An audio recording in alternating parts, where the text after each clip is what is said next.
తెలుగు ఉగాది సంవత్సరాలు 60 అన్నాం కదండి. ఈ 60 యొక్క పేరేంటి, అసలు వాటి అర్థం ఏంటి, అసలు ఈ పేర్లు అంటే ఇప్పుడు మనకు ఒక్కొక్కరికి ఒక్కొక్క పేరు ఉంటుంది, మన టీవీకి కూడా ఒక్కొక్క పేరు ఉంటుంది కదా, దానికి అలాగే మనకి ఏం పేరు ఉంటుందో దాన్ని చెప్పే సబ్జెక్ట్ అది.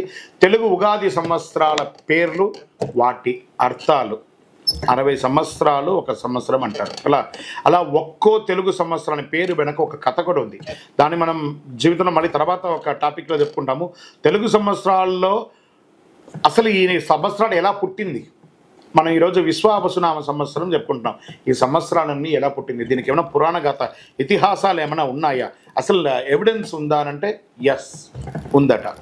ఎలా ఒకనాడు నారదుడు గర్వాన్ని తగ్గించేందుకు విష్ణు ఒక మాయ చేస్తాడు. నారద మహామునిని ఒక మహిళగా తయారు చేస్తాడు. స్త్రీ రూపంలో ఉన్న నారదుడు ఒక రాజుని పెళ్లి చేసుకొని 60 మంది పిల్లల్ని కంటారట. అయితే 60 మంది ఒక యుద్ధంలో చనిపోతారు.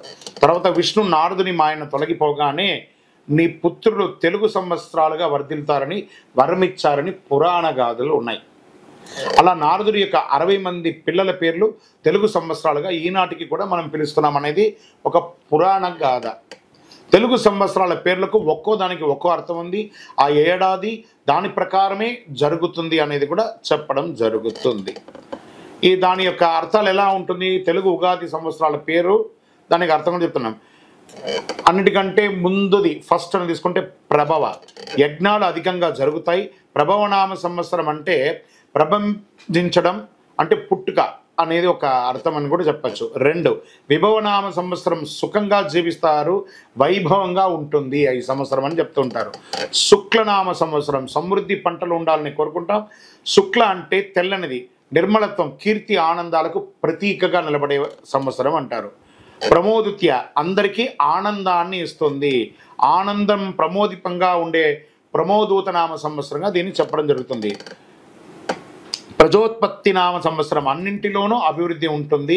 ప్రజ అంటే సంతానం, సంతాన వృద్ధి కలిగి ప్రజోత్పత్తి పెరుగుతుంది అని చెప్పడమే ఈ యొక్క సంవత్సరంగా. ఆంగీరస నామ సంవత్సరం భోగాలు కలుగుతాయి. ఆంగీరసం అంటే శరీర అంగాల్లోనూ ప్రాణశక్తి, ప్రాణదేవుడు ఆంగిరసుడు, ఆ దేవుని పేరు మీదే పేరు ఇచ్చేదని అర్థం చెప్పబడుతుంది. భోగాలన్నీ కూడా ఇస్తుంది. శ్రీముఖనామ సంవత్సరం వనరులు సమృద్ధిగా ఉంటాయి. శుభమైన ముఖం, ముఖ ప్రధాన అంశం కాబట్టి అంత శుభంగా ఉంటుంది అని అర్థం అన్నమాట. భావనామ సంవత్సరం ఉన్నత భావాలు కలిగి ఉంటారు. భావ అంటే భావరూపుడిగా ఉన్న నారాయణుడు, భవనారాయణుడు అంటారు చూసారా, ఈయనే భవనారాయణ. ఈయన ఎవరిని విశ్లేషిస్తే సృష్టికి ముందు సంకల్పం చేసి బ్రహ్మ అని పండితులు వివరిస్తూ ఉంటారు. యువనామ సంవత్సరం వర్షాలు కురిపించి పంటలు సమృద్ధిగా చేతికి అందుతాయి. యువ అనేది బలానికి ప్రతీక అని కూడా చెప్పవచ్చు. దాతనామ సంవత్సరం అనారోగ్య బాధలు తగ్గుతాయి. బ్రహ్మ అలాగే ధరించేవాడు, రక్షించేవాడుగా కూర్చుంటాడనమాట. ఈశ్వరనామ సంవత్సరం ఇది 11 క్షేమం, ఆరోగ్యాన్ని సూచిస్తుంది. పరమేశ్వరుడే అని కూడా చెప్పవచ్చు. 12వ సంవత్సరం బహుధాన్యనామ సంవత్సరం దేశం సుభిక్షంగా సంతోషంగా ఉండాలని సూచిస్తుంది. సుభిక్షానికి మారు పేరంటే బహుధాన్యం అంటారు.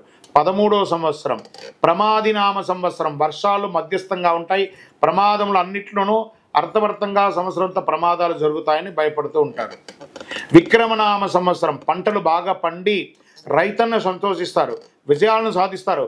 విక్రమ అంటే పరాక్రమం కలిగిన వాడు అని అర్థం.